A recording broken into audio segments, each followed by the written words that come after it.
Hello, everybody. Welcome to our show. I'm your host, Landon Sikahema. For our episode today, I'm here back with my good friend, Scott Muhlstein. Scott, good to have you back on the show. Great to see you. Yeah, so we're coming back from our original episode a few episodes back. We are counting down Scott's top 10 favorite countries he has ever been to in his life. And again, like we've said, this isn't top 10 trips. Some of these countries he may have been to on more than one occasion. So we're just talking about the top countries, his favorite countries he's ever been to in his life. Last episode, we started with number 10. Number 10 was Norway. Number 9 was Spain. So now we're at number 8. So Scott, what's your number 8 favorite country you've ever been to in your whole life? All right, yeah, excited to get started here. It's good to remember these countries and the trips I've been on. Number 8 is Morocco. Nice. Okay, Morocco. So first country so far, not on the European continent, first country on the African continent. So yeah, break it down. I don't know how many times you've been there, but tell us, why is Morocco such an amazing place to visit and travel to? Yeah, it's funny. Originally, I wasn't planning to go to Morocco. What happened, and this will kind of lead into one of the countries we talk about later, just a little teaser. But what happened was my brother found this really good flight deal. And as we talked about in the previous episode, that's part of what we do as part of the business that we run is we find cheap flight tickets for this business called Flights from Home. And we found a really good deal, and it was a round trip ticket all the way from Hawaii all the way to Portugal. And not only to Portugal, but to Madeira, which is this island right off the coast of Portugal. And once we were there and going to Portugal, we got some tickets to head over to Morocco because Morocco is kind of nearby Portugal. And so, yeah, eventually we made it over to Morocco, and it was just an amazing time. I forget the question you asked me originally.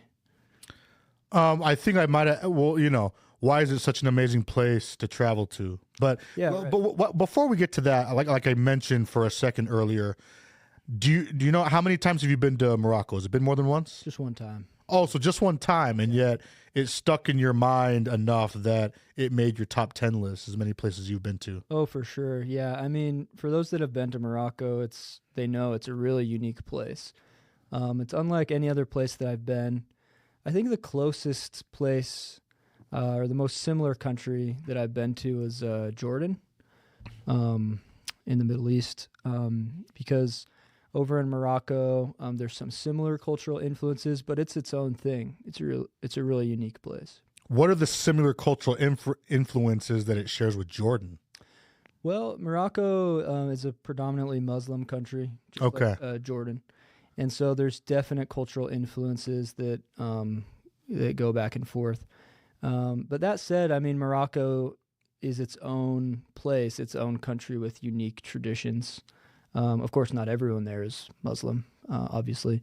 But there is a dominant Muslim influence, and you can see some architectural similarities as well in the buildings around. To Jordan. To Jordan, even. And, like any predominantly Muslim country, you have the call to prayer, which is very common. You have that in Morocco. You have that in Jordan. Some similar traditions that cross over. That's really cool. So, again, I've been to Jordan and I've been to Ramallah in the West Bank. I one time each. I wanted to study abroad, during my undergrad to the Middle East. And so, we went to Jordan, we went to Ramallah in the West Bank. And so, yeah, it was cool experiencing that call to prayer, every morning in both those places. But I would not, again, maybe this will show how not traveled and how ignorant I am, especially compared to Scott, but I would not have guessed that Morocco, which is in North Africa, correct? Right, yeah. That also has the call to prayer because it's so predominantly Muslim. Correct, yeah.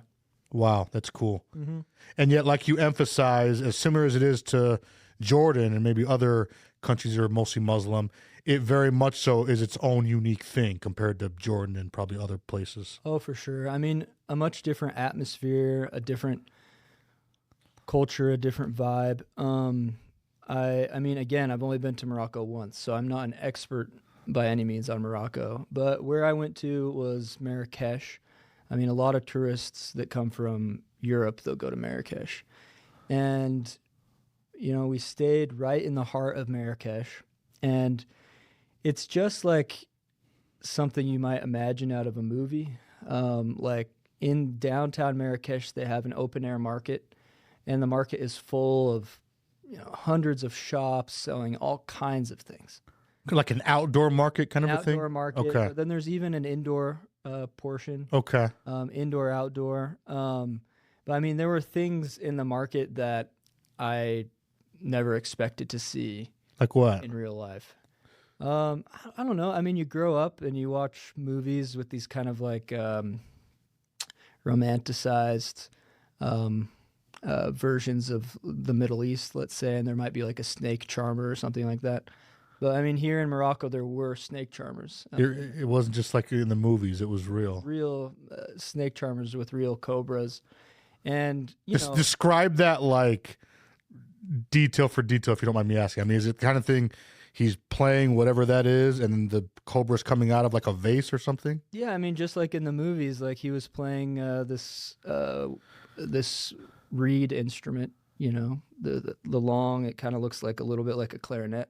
But to be clear, it's not a clarinet, or it's not an instrument that most people in the West would normally recognize or be familiar with. It's a much different sound. I mean, they only would be familiar with it from movies, right? Like, right. You know the sound, probably. Roughly, but it also, and again, I've seen some of these movies, whether it's, I don't know if I'm trying to think of the main ones. I don't know if it's Indiana Jones, the main one, but I mean, we've all seen it at least in a handful of movies, but it looks a little different than any instrument that's common in the West. Yeah, wooden instrument. I actually bought one while I was there because I was so fascinated with it, and I broke it on my way home. The reed broke. Of course you did. It's too bad. But yeah, I mean, the thing is I mean, there was snake charmers there, but my question, and it's something I would still want to know and research, is like, are the snake charmers there just for the tourists? I imagine that's the case, right? Like, how much of the market experience that we had was artificial and for tourists, and how much of it was more traditional and authentic? I don't know. I mean, I'm not an expert in Morocco, as I said. Right? Either way, my guess is it's somewhat of a mixture. I imagine. Because at the end of the day, you know, snake charming is not a big thing in the West. And so if it is something that's kind of their thing, even if they're mostly emphasizing it extra for Western tourists, I mean, you know, it's their thing, you know, and so they're, I mean, again, they're not like stealing something from Europe to kind of like show off to.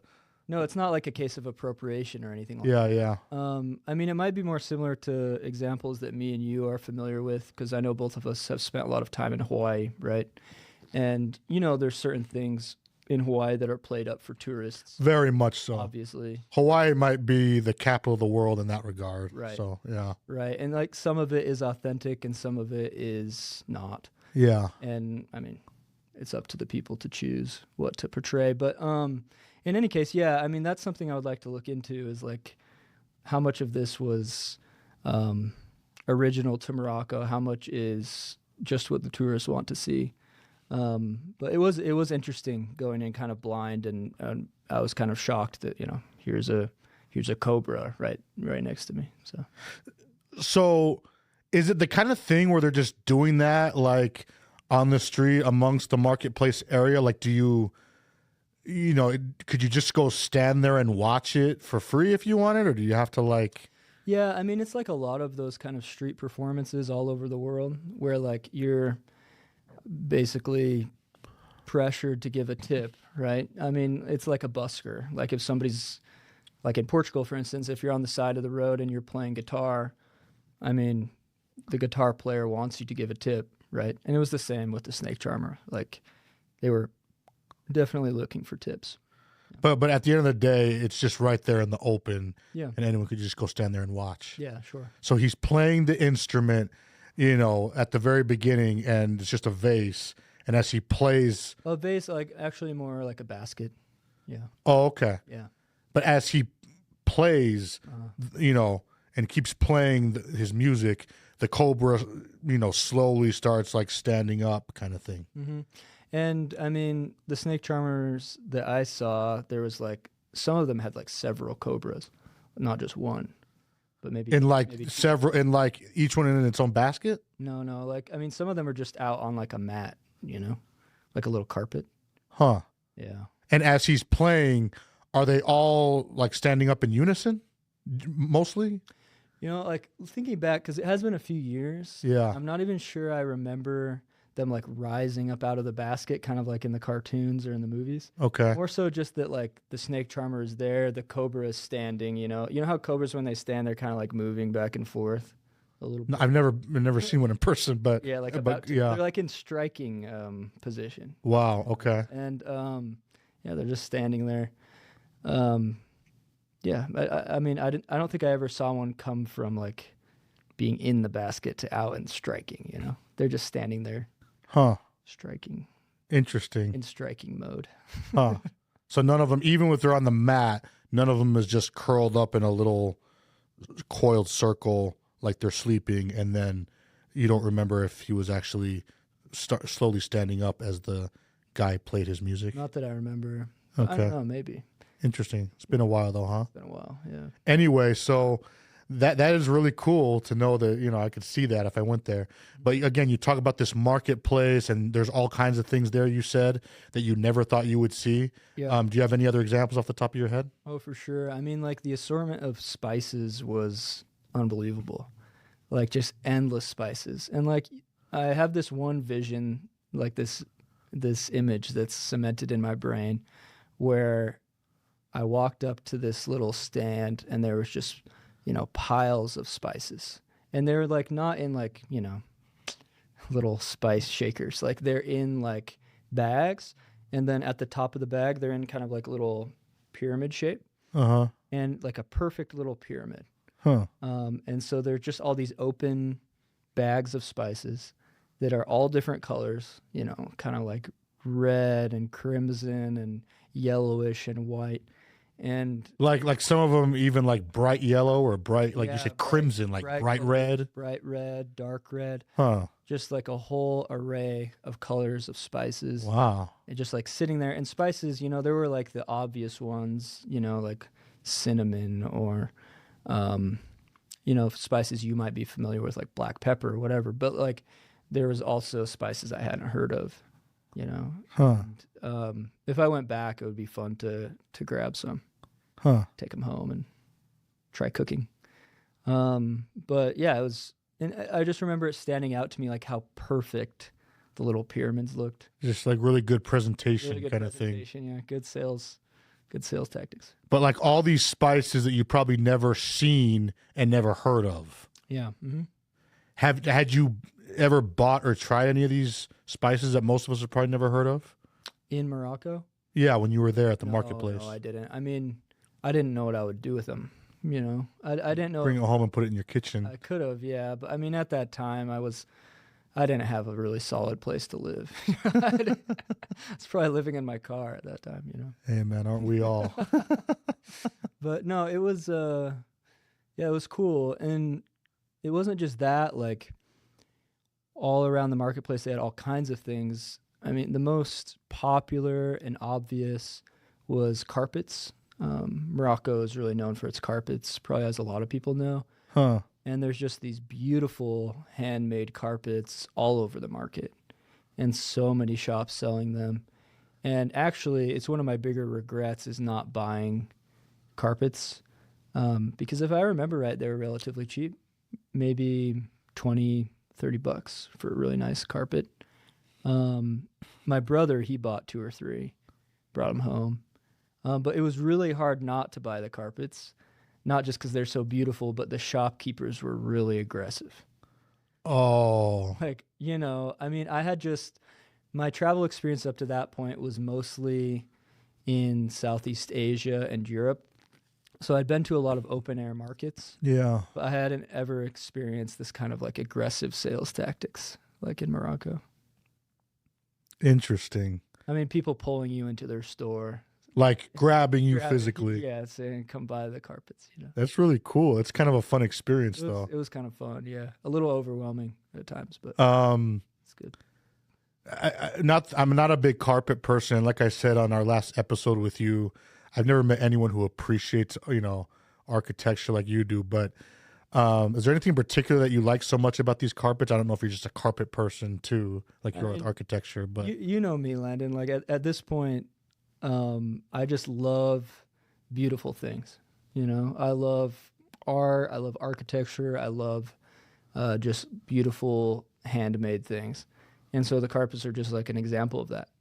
Was a big aspect of what you liked so much about it? I mean, it sounds like they were all gorgeous carpets, but were they also just very different looking from what most carpets you've ever seen? Are they kind of exotic designs or something? I mean, definitely different from the carpets that you might buy in the West. In America. And was that a big part of the appeal?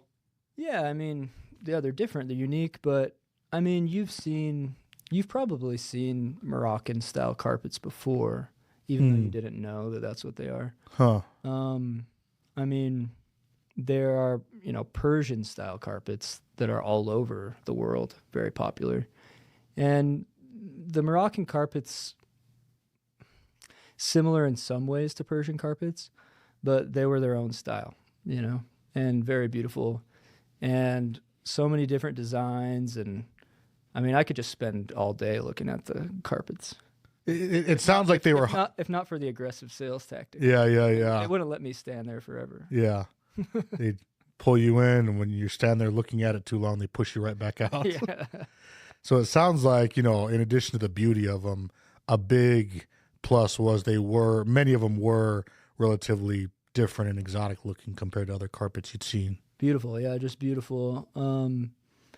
Exotic is an interesting word. I wouldn't say exotic... I don't know. I try to avoid the word exotic. Sure. I feel like it's just it just puts things into this category that's a little bit too broad for me. Sure. Like I feel like more so they were just gorgeously made, That's really cool. Yeah, really cool. And in a lot of ways I felt like the craftsmanship in the carpets was similar to the craftsmanship in the mosaics and the designs in the buildings. In the buildings over there? Yeah, because like the buildings in Morocco are just unbelievable. And the mosaic motifs, like the designs and the mosaics, reminded me of the carpet designs as well. So there's like a similar stylistic choice there, it seems like, but just they're both gorgeous. So in general, are you does Morocco rank pretty high in terms of countries you've ever been to in terms of how much you enjoyed the architecture and the mosaics, I guess? Yeah, I mean, again, I was mostly in Marrakesh, and I'm sure outside of Marrakesh there's beautiful architecture, but if Marrakesh is any indication, beautiful, beautiful architecture in Morocco. I mean, some of these buildings are hundreds of years old, super old mosques, ancient fortresses and ancient fortresses. Ancient fortresses. And so, like, I mean, when you say ancient, would you ballpark some of these ones that you would classify as ancient? These fortresses, are they like before the 1300s, or again, I'm not an expert in Morocco, and I wish that I was. Like, if there was, it's one of those places that I would like to learn more about, to know the history. Yeah. Because my sense was that I was walking around, an ancient place. But I could be wrong, Maybe they were built 300 years ago, maybe 400, maybe 100, I mean, it's a very dry place, and, in a dry desert place, things age, in a certain way. But, yeah, beautiful old buildings. And like most Muslim-influenced architecture, gorgeous tile work, gorgeous mosaics. The motifs are just like, You know, you could look at them for hours, you know, just like staring, because there's this mathematical precision to these mosaics, and you just wonder how did they become so precise in their calculations to make these like geometric designs that are so beautiful. It's really interesting. Mathematical precision. Yeah. I think I generally get what you're saying, but could you explain just maybe a little bit more? Well, I think Just like a perfect symmetry with all the shapes kind of thing? Yeah, I mean, have you seen like have you ever been to a mosque before? Yeah. Yeah, and like in a mosque, you know, there's these big abstract mosaics, right? Yeah. They kind of look like a kaleidoscope or something like that. And I know a lot of people probably know like a lot of the origins of math and the mathematical concepts that we have come from the Muslim world, right? And because they were so educated mathematically and had such an attention to detail and beauty and cared so much for these spaces, they created these beautiful designs, clearly using some form of geometry or math, or if they didn't, they're making things so precise and beautiful. It's kind of mind-boggling if they weren't using some sort of measurement to make it perfect. But yeah, just like beautiful kaleidoscopic designs on the walls and intricate stonework with just like fine little details, fine little frills and little embellishments. They're just so much attention to detail, which I think, I mean, if I understand anything about the Muslim faith, is motivated by their desire to worship God, you know, which I think is so admirable and beautiful. And you can just see that attention to detail and passion come through in the architecture in their work. It's amazing that they can have that intricate and little detailed, you know, designs in the stonework. Right. Yeah. It's super time consuming. Yeah. And it just, I mean, you got to be like, you know, like a perfect surgeon. Exactly. Yeah. And it makes you wonder, like, how did they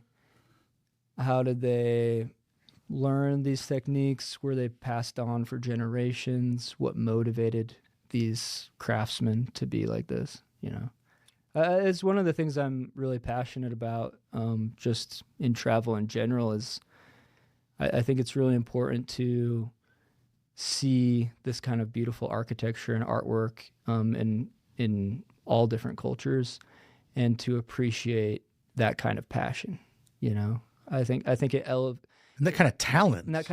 Yeah. You know? I mean, pretty much anywhere I've been, when people are motivated by religious faith or by some sort of devotion to their culture, there's some excellence that comes through, you know, and that's definitely the case in Morocco. That is so cool. That's really cool. Even when you bring it back to, you know, being motivated by their culture or their religion, it leads to like this beautiful artwork. Yeah. That's really cool.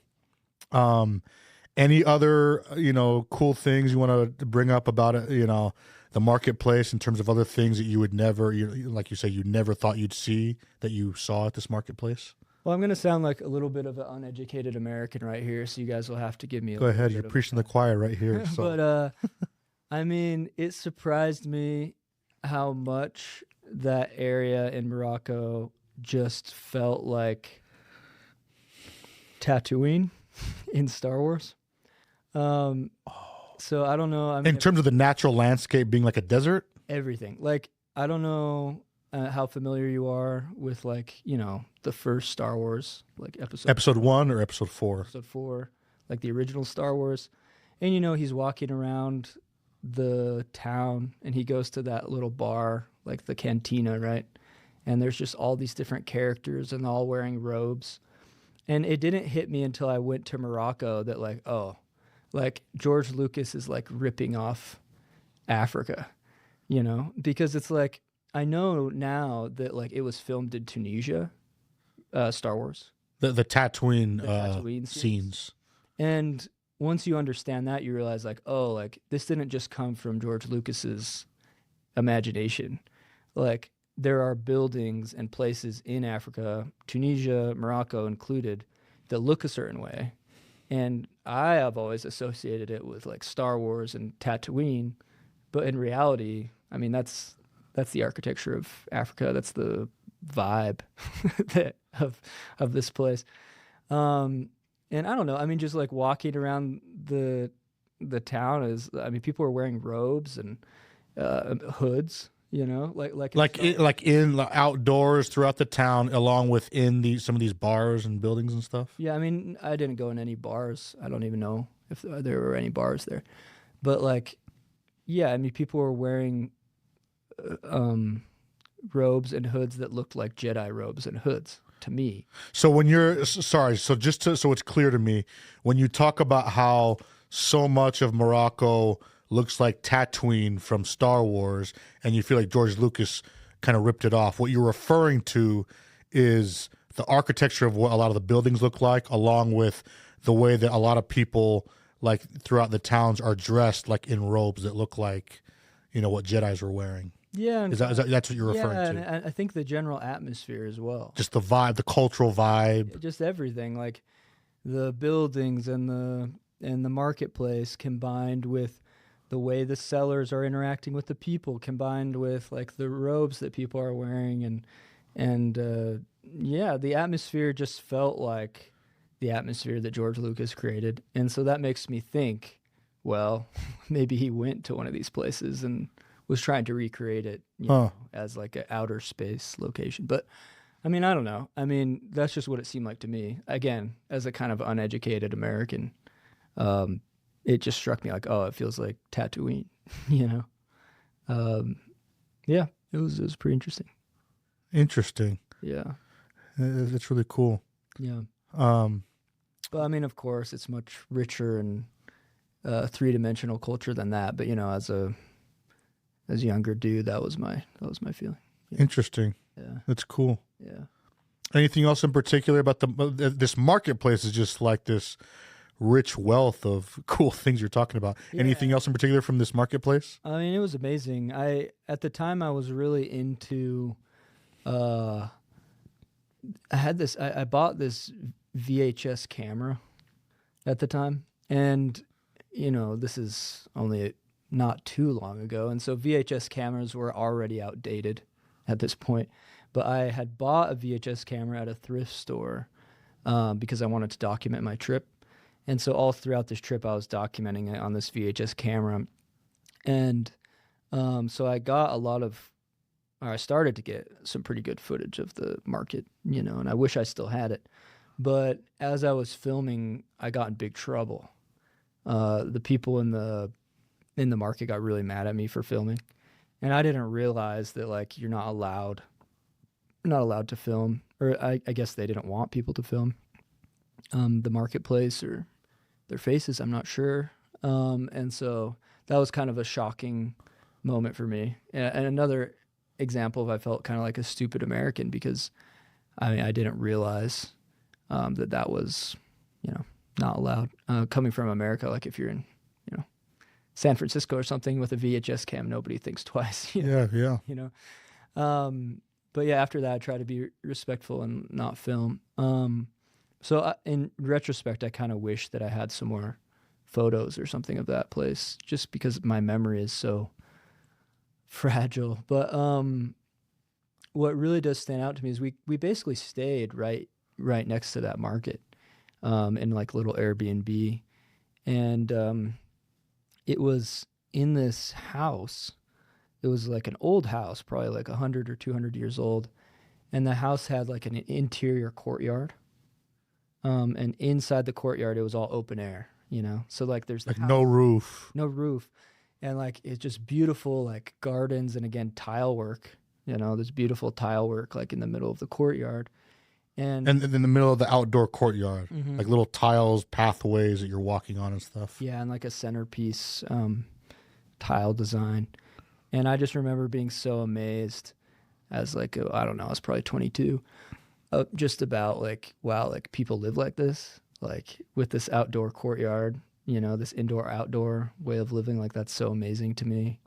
And like, we had breakfast kind of on this like little deck. And it was just beautiful. And I mean, the food was amazing also. Tell me about the food. Yeah, I mean, Moroccan food is pretty well known. But it was amazing. I had never had food like that before. Tell me about it, because every now and then I will just hear general things about Moroccan food being good and popular, but I don't know anything about it. Yeah, this is something that I kind of regret. Before coming on the show, I should have done some little homework. It's all good. And like looked up like the names of the dishes and things, because like I don't even remember. Just describe it the if that's names cool. of the dishes, but there was a lot of rice, a lot of like spices, of course, rich flavors, very hearty food, but also chicken and it's just flavors that I had never had before, But besides the food, what really stood out to me and what I always remember whenever I think about Morocco is the tea. Because they had this mint tea, Moroccan mint tea, which is pretty famous. And it is the best tea I've ever had. So good. So good. Huh. Like it's almost worth going to Morocco just for the tea. Really? Yeah. See, I remember, the tea was a big deal when I did my study abroad in the Middle East. Yeah. And I had it a little bit, but I don't think I remember it being as good as what you're describing. I mean, I loved it. I mean, I am partial to tea. I like tea. But I mean, as a big tea person, you've never had it half as good as it was in Morocco. I mean, it's really sweet too. Sweet and minty simultaneously. Yeah, it's really refreshing. Like they gave it to me for breakfast, and it was just amazing. Huh. Like really, really good. Like I can taste it now, just thinking about it. Wow. Yeah. We need to find a Moroccan restaurant around here. Yeah. It's amazing. So, a lot of rice stuff. A lot of times is the rice marinated in flavors, or is it more like white rice that you just put meat on and stuff? No, not just white rice. I mean, So it's like flavored rice. Yeah. And just, between the meat and the flavored rice and, everything's just very hearty, but you emphasize just the flavors are high quality and very unique from anything you've ever had before. Yeah. And other rice and meat dishes you've had in other places. I would love to go back and just explore more food, Yeah. It's one of my favorite things about traveling. Yeah. And it's been so long, I'm trying to remember specific dishes that I had, but I just remember it being good. And that tea, Amazing. Yeah. So you talk about how you ended up like almost going, to Morocco just because it ended up kind of being convenient flight-wise because you guys are going to Portugal, correct? Right. So, again, I wish I was a better geographer, but Morocco is like part of North Africa. It's northern area of Africa, correct? Yeah. And it's very close to Portugal. Yeah. Is it relatively close to Spain? Yeah. Mm-hmm. Okay, so it is pretty close to Spain also. Yeah. And from the episode last time when you talked about Spain, Spain was the last one on your list. It was number 9. You talked about the significance of the Islamic history and influence in Spain, with everything, including, architecture. Right. Yeah. And so, but what, would you say it's accurate that as much as you say that, Morocco, it's, very Islamic in a lot of ways, like Jordan, but it's also its own thing. Does it also have its own distinct feel, even compared to like the Islamic aspects of Spain? Does it? Is there a significant? Let me see. Do you sometimes feel like there's Portuguese influences or Spanish influences there to some degree, or not as much? Or Yeah, I mean, I think that Morocco definitely has European influence. what would you say the main ones are? Is it Spain and Portugal? Is it? Yeah, I imagine so.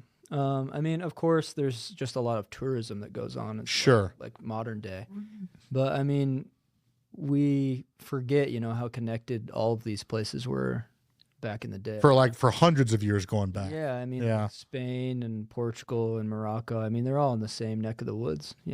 Okay. And so we have this like sharp distinction in our mind, like Spain is European, Portugal is European, and Morocco is not. Yeah. And to some extent that's true, but like cultures were mixing and matching For hundreds of years in that neck of the woods, at and least. a lot of the things that people think of as Spanish have a lot of Muslim influence and Yeah. and I'm sure African influence, I imagine. But It's interesting. So you feel like, again, from your is it accurate from your actual experience in Morocco? I know it's been years and you've only went once, but you actually felt, again, you talk a lot about vibe and the environment.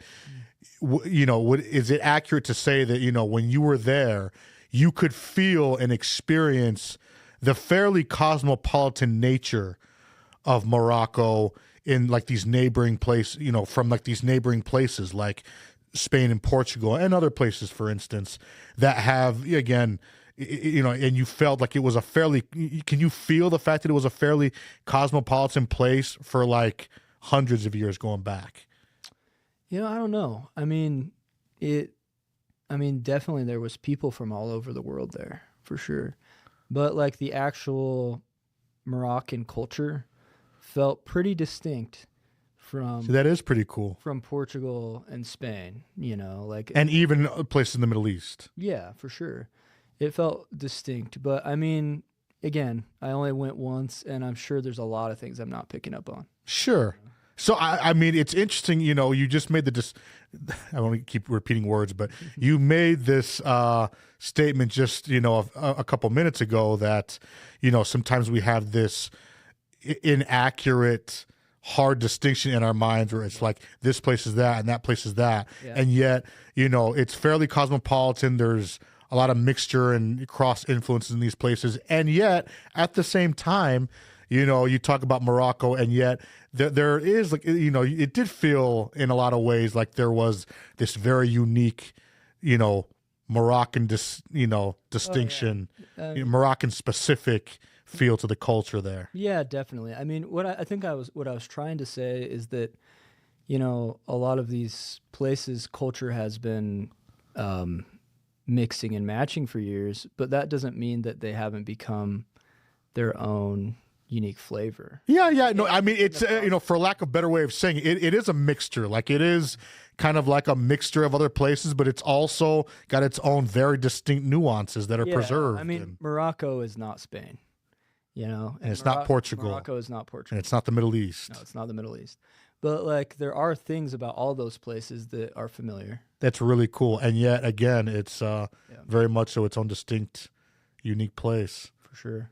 That's really cool. Yeah, I don't know if we're taking too much No. Morocco. Don't worry about that. Yeah. The only other thing that maybe we should touch on before we move on is I went to this one place and I wish I could remember the name, and I feel really stupid that I can't because it's really famous. But there's this one place there that's all painted blue. It's like the building is painted blue? The building is all painted blue, like everything is blue. Yeah. And I mean, somebody that's listening to this is going to be like, "Oh, I know what that is," But that was really amazing. So if you, what kind of a build? Like, what is it? Is it a religious place? Like, what's the place? I can't even remember. If I remember right, I think it was like a residence of an artist. That was just like, it's almost like a modern day tourist attraction where it's like, this is the residence of this famous artist from back in the day, kind of thing. Yeah. Ah, man. Maybe I shouldn't have even brought it up because I can't remember what it is. That's okay. If you like Googled, like, no, just tell us about it. All blue. What's the significance of your experience there? I mean, it was just really striking building because everything was blue. You went inside? Yeah. And it's blue inside also? Yeah. Mm-hmm. Interesting. Yeah. So you really liked it, huh? Yeah, it was pretty cool. I'd like to go back and figure out what that was because, I maybe I didn't read enough of the signage at the time, or I forgot. No, it's cool. I think it's called something garden. I don't remember. But another example of architecture that you really liked, huh? Yeah. And if I went back to Morocco, I wouldn't just check that out again, but I would like to go explore the rest of Morocco. I mean, there's really good surf breaks in Morocco, really famous. And then it's a good surfing spot for all you surfers out there. Yeah, and then on top of that, I mean, the Sahara Desert is in Morocco, part of it. And I didn't get there. I would love to take a trek out into the Sahara, like on a camel or something, Is that a thing you can do? Yeah. So like you know, tourists from wherever, you can go pay some money and you can take a trek out on a camel into the Sahara Desert. Yeah, and go camping and stuff. Do people usually do it on their own, or you usually have a tour guide that takes you Tour guide, yeah. on his camel and you're following? I imagine it's his. That is epic. Yeah, it sounds fun, right? Yeah, Chris really wanted to do it. My brother that I went with, he really wanted to do it while we were there, but we didn't make it. So That is really cool. yeah. So you can like go out, you know, you're on your camels and there's some other tour guide in his camel that's leading the way out into the desert, and you can like have tents that like you're carrying on your camel and his camel, and you get to wherever you are in the middle of the desert, you camp out, and I mean, I don't know how it all works. because you didn't go, I didn't go, but I mean, I imagine that's how it goes. Or maybe you stop at certain towns, you know, and you rent a tent or something. or campground. I don't know, but like, yeah, it sounds amazing. I also had some friends that were in the Peace Corps over in Morocco, and I mean, they did a lot more than I ever did. You should have them on this podcast, actually. Huh? Be interesting guests. Yeah, Yeah, that's pretty cool. yeah. Any other really significant cultural experiences or of any kind to talk about from Morocco, or even like other experiences to do with nature or the food or anything else?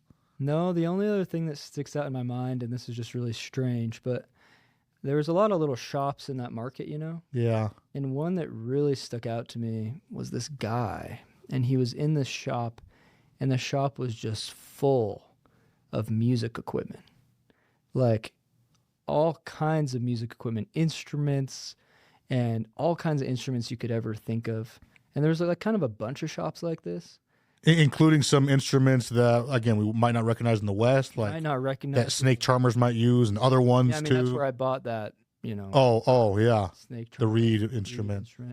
But I mean, like, there's also another shop where they just had all kinds of like music, like not just like instruments, but like tapes, you know, like cassette tapes, vinyl records, and CDs, but it wasn't just like, you know, here's your regular little music shop. It was like piles and piles and piles of this kind of like antique stuff, you know? And, you know, like I really like thrifting. And so like that was really exciting to me. Just like all this like dusty tapes and things like that. You just like antique stuff in I general. like old stuff. But it's also like all this unique antique Very stuff. unique stuff, like stuff I couldn't find anywhere else.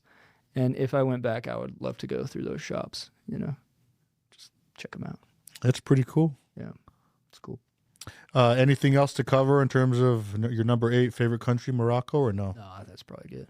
Okay. Well, let's go on to your number 7 all-time favorite country you've ever visited. What's your number 7? Excuse me. My number 7. Yeah, you got to remind me the order I told you, Landon, because some of these are always like fighting for my love, you know. The next one, if I remember, if I finally decided, was Malaysia. Okay, Yeah, I Malaysia. have that on my notes. Malaysia. Yeah, the reason it's hard for me is because some of these are so close. Yeah.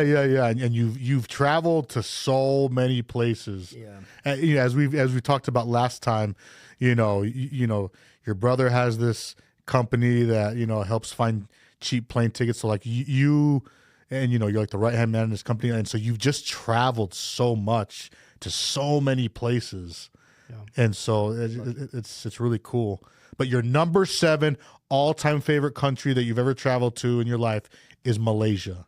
Yeah, I love Malaysia. Okay, this is really interesting. We got to talk about Malaysia now. Yeah. So what do you love so much about Malaysia? Well, Malaysia was also in this kind of same category where it wasn't the main plan of our trip. Huh. It was actually on my first big international trip as an adult with my brother Chris. He's usually who I'm traveling with. And we had already been to a few countries at this point in Asia, and we booked a flight to Malaysia, and it was amazing. The only thing that kind of colors that trip in my mind is I was very sick as well. And even though I was very sick, it still ranks this high. So I think that maybe that says something. Were you sick because of something that happened there, or were you just? No, I got a parasite. Not in Malaysia, but somewhere else. I think maybe potentially in Laos or Cambodia. So you were in one or both of those places before you got to Malaysia. Yeah. You ate something, I'm assuming, which gave you a parasite? Yeah, or drank something. I was stupid, I was only 18, and there's this one time, I think I was in Cambodia, where I was eating some street food and it was really spicy. And I had some water. And that's something that you never should do. Oh, water makes really spicy food worse, doesn't it? Well, not just that, but you shouldn't be drinking the water at a street food location in Cambodia if you don't want a parasite. Because the water they sell will often have parasites. Well, not if you're buying like bottled water or something like that. But I think I just had some water out of a pitcher. Yeah. That they had at the market, the street vendor place. At the street vendor place. And a lot of places like that, they might have water in a pitcher that's purified, But often it's unclean water that they just... You never know, And who knows? Maybe that's not where I got it, But in any case, I got a parasite and I lost a lot of weight. I think I left the trip originally weighing 165, maybe 170. And then by the end of the trip, I weighed 127. Wow. Big weight loss. So even though you got this parasite before you got to Malaysia, which we're going to talk about Malaysia, even that's a crazy travel experience. Yeah. Because the parasite's in you and just eating like almost all the food that you're eating. Yeah. So you're just... Yeah, so I was just starving a little bit. Really bad stomach ache the whole time. So lots of nausea and all that comes with that. Wow. Yeah. We'll spare you guys the details. No, I mean, I kind of want to hear them. But like, let's talk about Malaysia. So you leave whichever one of these places it is, whether it's Laos or Cambodia, and you, like you said, it wasn't your original plan to go to Malaysia, but you just ended up flying to Malaysia? Yeah. I mean, my brother really wanted to go. He wanted to see as many countries as we could. And so we ended up flying to Kuala Lumpur, KL, Malaysia, which is like the big city. And then we also went to Penang, Malaysia, which is a pretty famous port city. And when we were in Kuala Lumpur, I wasn't as sick, but by the time we got to Penang, I was really sick. You flew from whatever country to Malaysia, and then to the next location in Malaysia, you also took a flight? No, I think we took a bus, and that gets interesting. I might want to tell that story about the bus. It sounds like I already want you to tell the story, if that's cool. Yeah, but before we took the bus to Penang, we spent a good amount of time in KL, and KL has like some of the tallest buildings in the world. There's a really famous in this place, KL in Malaysia? Yeah. Has some of the tallest buildings in the world, huh? Yeah. Wow. Skyscrapers. Specifically, there's these two towers that are the same height, and they were the tallest building in the world for a while. Like within our lifetime, they were the tallest building. Wow. Yeah. I think in like 2008 or something. But now they were like in 2008, they were still like the tallest buildings in the world. I believe so. Yeah, I don't know the exact dates, but now it's like Dubai. There's the Burj Khalifa and stuff like that. But there's these really tall towers. But yeah, I mean, KL itself is just this really urban city, very modernized urban city. Not too far from Singapore, so. The city is not too far vicinity-wise from Singapore? Not too far. Yeah. Wow. Okay. So is it a coastal city then? I don't know. I can't remember. Okay, you're good. You're good. Yeah, probably. But sorry. Let me cut in real quick. Yeah. So you're in this city. What do you call it? How's it? How do you pronounce it? KL? Kuala Lumpur. Okay. Or KL, yeah. So, it has like multiple of. It has like multiple buildings that are among the tallest buildings in the world. Yeah. And is it does it feel like a really urban place? Like, is it also really crowded and bustling? And I mean, does it almost feel like New York City, or, obviously with a very different vibe and I haven't been cultural to New York City. Oh, you've never been to New York City? No. You've been to like every port in the world almost, except for Not New York City. Yeah. But so I can't say that. But yeah, I mean, I've been to Chicago, and yeah, just as bustling as Chicago. Wow, that's amazing. I mean, Chicago's the third most populated city in the nation, I believe, in the U.S. So, Yeah, I mean, yeah, it's crazy. wow. So in Malaysia, it's got this city, at the very least, is very busy, very urban feeling, with a lot of really tall buildings around, huh? Yeah. Okay, so keep going. Yeah, and I mean, I don't know if it has a bunch of the tallest. Well, it's got a small handful at least. At these two and Okay. other skyscrapers. And then the real thing to write home about for me about KL was the food. Oh, okay. Now you got to describe The this. food was so good, and I wasn't expecting it because, like Malaysia, I was thinking I don't know what Malaysian food is. Yeah. Yeah, I didn't really know. I mean, I grew up in Utah. There's not like a ton of Malaysian food around. Maybe there is now, but not when I was growing up. And they had a ton of Indian food, and it was the best Indian food I've ever had. Like from like Indian food. From India. That's among my favorite food. Oh, you should go to Malaysia. Is it relatively close vicinity wise to India? I mean, not like extra close. But with that said, there's just a lot of people that go from India and either move there or visit a lot. I guess so. Because they have a lot of influence food-wise over there. A lot of people of Indian descent there for sure. Huh. But yeah, like the Indian food was so good. So good. And yeah, so good. I saw this graphic the other day online, and it was showing like maybe I shouldn't share this, but it was showing like the obesity rates across Southeast Asia. Okay. And like Malaysia had like some of the highest obesity rates in all of Southeast Asia. And looking at that graphic, I mean, it was obvious to me why. Because the food is so good. Food's so good. I mean, wow. The food is amazing. I mean, yeah, it was great. What made you said it's the best Indian food you've ever had? Yeah. See, I'm a huge fan of Indian food. What was so good about it there? Was it did it taste fresher? Would it feel more authentic or what? All of the above? I mean, it was just amazing. I don't know how to describe it. So just amazing quality at the very least. I mean, it's like Indian food, similar dishes that you've probably had, but just the highest quality you've ever had, so though. Good. And I remember it specifically because I was so sick. And usually if I have such nausea, I wouldn't even eat, Yeah. But I had to eat because it was that good. Wow. It's really good. So just on taste alone, you were just... I just had to do it. That's amazing.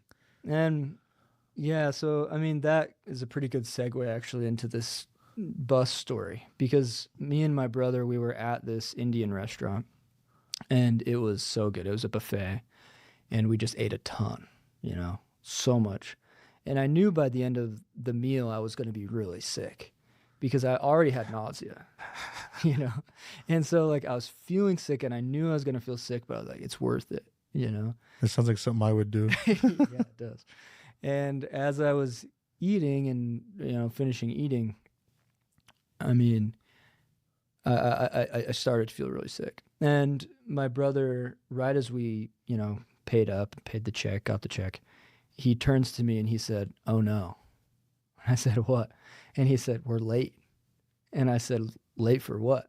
Because up until this point, Chris, he had been doing most of the logistical planning. Okay. Because he had already been to Southeast Asia before. I was 18, And he said, we're late for our train.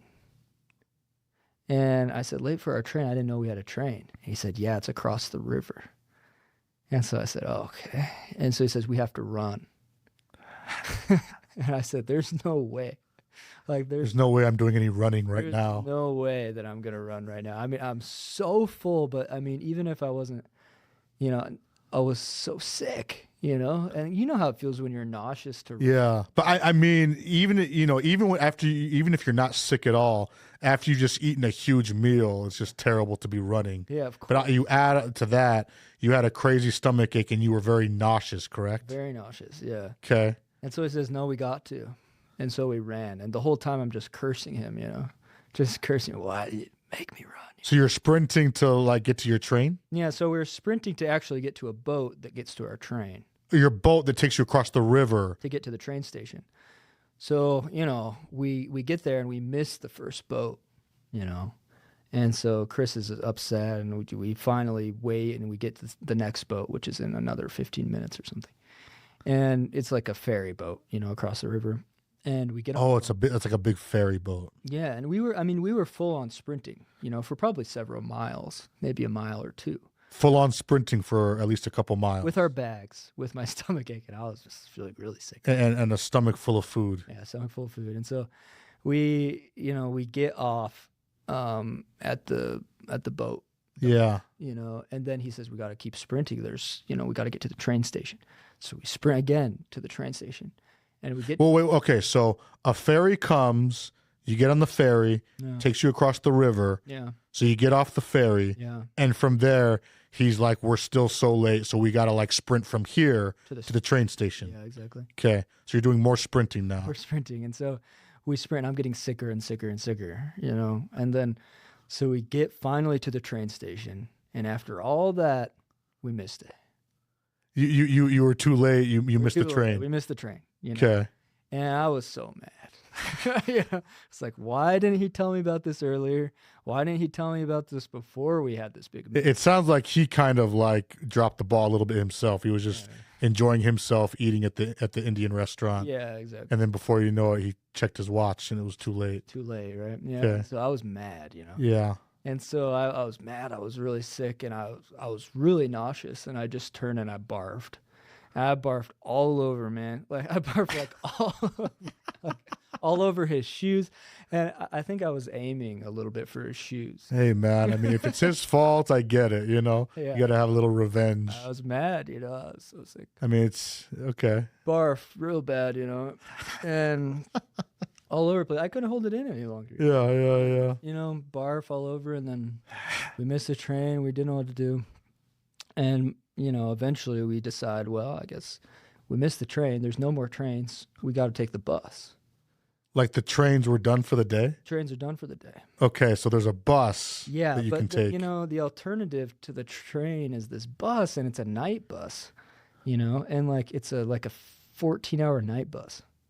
Pretty horrible. And the train would have been much more pleasant, quicker, and probably we would have had somewhere to lay down, Yeah. And so we were all out of sorts, and I mean, I wasn't just barfing, Again, I'll spare you the details, but I mean, if you don't mind, I'd like to hear all the details. I wasn't just barfing, but the other thing that happens when you get nauseous, using the bathroom a lot. On the bus? Before the bus, even. So okay, so now that you missed the train, and now you got to take the bus. Yeah. And so you just couldn't hold it any longer. So you barf all over the place, somewhat on Chris's shoes. And then you also have to go to the bathroom and start like taking a dump too. Yeah. So, I mean, I had to use the bathroom. And in my mind, this is the worst bathroom I've ever used in my whole life. Oh, yeah. Like, the bathroom was gnarly at the bus station. Yeah. Even for a normal public men's bathroom. It was nasty. Which we all know is bad no matter where you are. There's about this much liquid on the ground, Oh, like where you're sitting on the toilet? Yeah, but the whole bathroom, just some. Oh, it's just you're walking through a puddle the second you go through the door. It's flooded, yeah. Wow. And, over there they didn't have any like toilet paper. You have to buy it outside the door. Some guy was selling the toilet paper. Oh, wow. And that was a horrible experience. So you bought some toilet paper and you book into the bathroom, which is like puddles all over the place. And the second you open the door, you go to the toilet, sit on the toilet. It's there's puddle all over your feet, near your feet. I mean, long story short, just like a horrible bathroom experience. So like the day had gone from bad to worse. I mean, I sorry, I don't know if this is just an epic experience though. It's part of a crazy travel experience where it led to you having like some crazy diarrhea. I'm thinking, and you're still somewhat puking too. Yeah. In the bathroom. Yeah, and the thing is I don't want this to dissuade anyone from travel. Like, no, I mean, I think you're giving us a real like taste, no pun intended, of what it's like to travel sometimes. Of the highs and lows. Yeah, but I mean, I feel like this is all part of it. It's like a war story that you had traveling, where you're in the bathroom and it is just coming out of both ends of like liquid chunks both, You don't you have know, to go into the visceral details. on both ends. I mean, I feel like more visceral, the better. So like diarrhea and puke coming out, you know, somewhat simultaneously at times, I'm assuming. No, it didn't get that bad. Oh, they took turns. No double-headed dragon. At least your system was, you know, synchronized. Well, or not synchronized, I guess we would say. Yeah, asynchronous, you might say. Okay, because they gave you that relief of, you know, letting it come out one end and then the other end and back and forth. Yeah, it was a pretty terrible experience. Wow. But all this to say, even with this experience, Yeah. I would go back. And I would That is epic and amazing. And I would do the same trip again because it was that good. And the Indian food was that good. Yeah. It was worth it, you know. It sounds like it's good enough. I love food enough that just based on taste alone, I would do it, even if I had to sprint to the bus, sprint to the train, and let it come out both ends to the max. Yeah, it's pretty. You know, in a flooded bathroom where you had to pay for toilet paper. Yeah, but here's the thing. That's not even the end of it. I can't wait. We get on we have to get on the night bus. Yeah. And I get on the night bus, and I have this horrible diarrhea and barf situation, and there's no bathroom. Because you're on the bus. On the bus. There's no bathroom on the bus. Yeah. And I get to the back looking desperately for a bathroom, and I think, oh no, this is bad. But this is travel. This is really this is travel sometimes. This is really bad. And Okay. so, you know, the bus ride, I needed to go the whole time for 14 hours. Were you still nauseous somewhat Nauseous the whole time. And, you know, a bus doesn't help.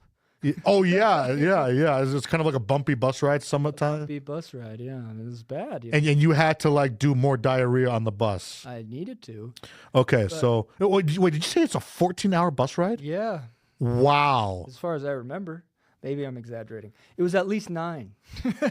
Yeah, but still, I mean, all that's night. a long bus ride, and under your circumstances, it probably felt like 14 hours. Maybe it even actually was. Exactly. Okay. And I was strategizing, you know, the whole time I'm on the bus. Yeah, as we all would be. What do I do? Yeah. I mean, if worse comes to worse, do I tell the bus driver to pull over? Yeah. Yeah, that's what I was contemplating. Okay. I was looking around. Is there trash bins? Am I going to have to make use of the trash bins Yeah. in one way or another? But it was a miracle. Oh, what's the miracle? I didn't know it was humanly possible, but I held it the whole time. Wow. And I didn't know. I mean, if you were in my situation, you would know it was a miracle. I didn't know it was possible, but it's possible. So your superhuman insides came through again. Not only did they, in the bathroom before the bus, not force you to like puke and diarrhea at the same time, but they also enabled you to hold it for a good 9 to 14 hours. Exactly. And after that experience, I think back to that experience often. I feel as if I could do anything Yeah. I believe you could do anything also. after that. Yeah. You can hold it that long. You could be an Olympic athlete. Like, yeah, you could do There's anything. very little you can't do. Yeah. Yeah. So you didn't end up throwing up on the bus No either? barfing, no diarrhea, nothing. I made it and made it to Penang. Penang ended up being amazing. You know, to be honest, I can't remember if that whole sequence was from Penang back to KL or from KL back to Penang. I'm not sure. But in any case, it was one of those legs, and we made it, and it was all good. But So what, you get off at a bus station? yeah, And was there a bathroom at the bus station? I don't remember. I imagine. You must remember at some point when you finally were able to relieve yourself, huh? I think it was at the hotel. Yeah, yeah. I mean, once you've held it for that long, It's all a blur. It's like, another 5 minutes. wow. It's pretty tired. It But sounds like it's like somewhat like a PTSD thing that you've just like, blocked out. yeah, you've blocked out Yeah. and you've gone on from your life despite that trauma. That is crazy. But that's travel, right? I mean, anyone. That is epic. Again, that probably will dissuade some of our listeners from traveling somewhat, but maybe they're not, up for travel. But like some people, it might help them understand what travel is really like. And it might, that's all part of it because that's the reality of how other people live, Well, in other places of the world, sometimes it's more likely you're going to get parasites that lead to situations like this. actually, I want to push back on that a little bit Oh, okay. because I think that it's not how these people live. I think it's our weak stomachs. Because Well, either way, it's like if you're from the States and you have a weaker stomach, you might be more likely when you travel to other places to be susceptible to stuff. Exactly. I don't think these people over there are getting this kind of situation. It's just normal for them. I- They're more callous to whatever it is. Yeah, I think so. I mean, I think that probably the gut bacteria that people have in their own locale is preventing these kinds of things. Yeah. But like, I mean, for instance, I have a really good friend from Cambodia, and when he came to the U.S., he had these stomach problems in the U.S. So it's just a thing that might happen to you if you travel, whether you're in another place and you're traveling to the U.S. or you live in the U.S. and you're traveling to another place. It's just something that likely could happen if you travel to somewhere else, no matter where you live. I mean, our stomach, our immune system is adapted to where we live, for good reason. But I mean, you know what? That's part of what makes it worth it to travel. This is stuff that happens. It happens, yeah. And again, I mean, I guess anyone can get a parasite anywhere. I mean, I've heard of people getting parasites in Hawaii, Yeah. But yeah, I mean, yeah, I haven't got a parasite since, and I would go. Your immune system's probably just so strong now. Yeah. And again, you can do anything at this point. Yeah, I know. It's liberating. I mean, yeah, you've been through the refiner's fire. It's liberating, yeah. That's amazing. Yeah, but I mean, the rest of Malaysia was awesome. I would love to go back as well. Tell us more about Malaysia. I mean, those are the only two places I've been, which I feel like is such a tragedy because there's other amazing places to see in Malaysia. Oh yeah, I mean the nature in Malaysia alone looks amazing. I didn't get to see any of it. And amazing, unique indigenous culture in Malaysia. I have a stepbrother who spent a good amount of time in Malaysia. And while he was over there, he wasn't in the city areas the whole time. Like he was also in the rural areas. And even just hearing about that makes me want to go back and see the rural areas as well. Tell me about your experiences in Malaysia, like these other cool things you experienced. Yeah, I mean, we weren't there so long, only probably 5 days. So it's pretty short, pretty short. But the food sticks out. The people were so nice. Me and Chris, we met a friend there that we've kept in touch with. And Penang was really cool. It's this really old port city that was really known for commerce. So there's been commerce there for years, and I mean you can see it.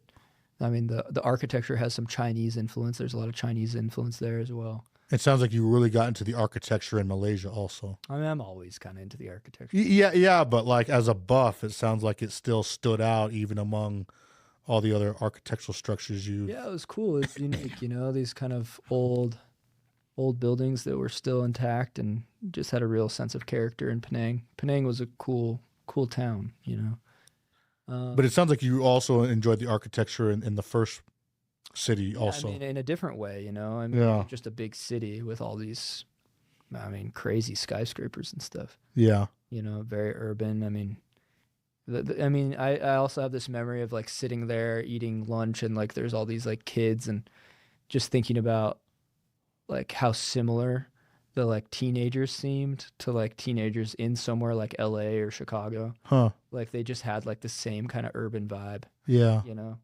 And I mean, I was just 18, and so it's like, I was close to their age, not that much older. And so like I could see like, yeah, I mean, there is a certain culture to urbanism, right? Yeah. And almost no matter where you go. No matter where you go. So that's always interesting to see. But yeah, it's a cool place. I'd love to go back. Are there any specific cultural experience or you had when you were there? No, I mean, again, that's probably about it for Malaysia. I mean, it was a memorable experience.